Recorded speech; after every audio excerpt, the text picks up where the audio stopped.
Rupees 30 lakh MBA versus a 3 lakh ACCA. On paper, this looks like a very simple comparison.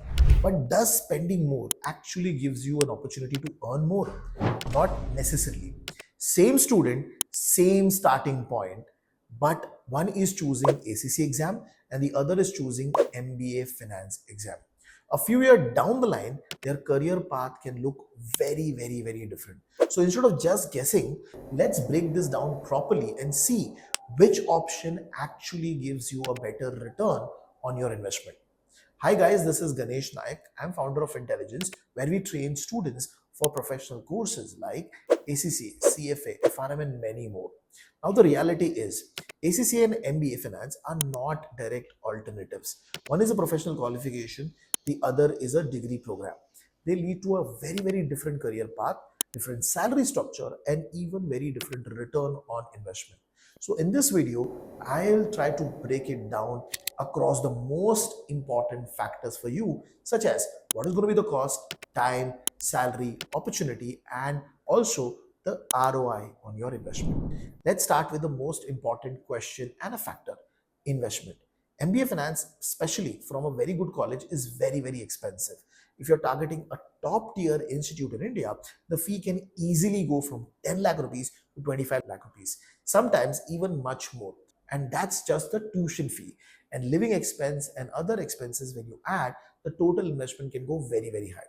On the other hand, when we talk about ACCA exam, it is much more affordable in comparison. The total cost, including the coaching, the books, and all everything, can range between 5 lakhs to 8 lakh rupees. So purely from an investment point of view, the ACCA exam requires you almost half of the capital compared to an MBA exam. Now let's talk about the time. An MBA finance typically takes around 2 years of your investment. It has a fixed timeline, structured schedule, everything is in your control. Now you go to college, you attend lectures, give exams, and you're done. ACCA is much more flexible. There are 13 papers, but you can complete them at your own pace. On an average, a student completes the ACCA exam in 2.5 to 3 years. And also, what are the major key differences that you see between the two? With ACCA, you can work while studying. With an MBA, especially if you're doing a full-time MBA, you usually do not earn during those 2 periods. So that's an opportunity cost for you. So when you think about ROI, the time is not just duration, it is also the earning potential during that time frame. Now let's talk about the third important factor. What is going to be my salary after completion? MBA finance salaries are very massive. If you are a graduate from a top college in India, you might get from 10 lakhs to 20 or even 30 lakhs per annum. But if it is tier 2 or tier 3 college, the salaries can drop. Your starting salary could be between 4 lakhs to 6 lakhs per annum. So an MBA definitely has a very high upside, but also very high risk. ACCA salaries, on the other hand, is more consistent. So for example, if I'm a fresher, I typically starts at around 5 lakhs to 8 lakhs per annum. And with experience, it grows steadily in the industry. In MNCs and global roles, ACCA professionals can earn even much more as they grow with time. So ACCA gives you much more stable, much more predictable return, while MBA is much more placement dependent, which is dependent on the market. Now comes the career opportunity. MBA finance is very broader. You can get into marketing also, you can get into consulting. To a certain level, you can get into operations, also finance and HR. It gives you good amount of flexibility, especially if you're not very sure about what career opportunity you want to explore. ACCA, on the other hand, is very specialized. It focuses primarily on accounting, finance, and roles related to audit, taxation, and reporting. So if you're clear that you want to get into a core finance career, ACCA gives you much more direct pathway as compared to an MBA. But if you want some more flexibility, an MBA can be a very good advantage. Now let us look at what is global and Indian scope. ACCA is globally recognized and open doors to around 180 countries. It is especially valuable if you want to work with MNCs or want to work abroad. MBA, on the other hand, is more dependent on the brand of the college.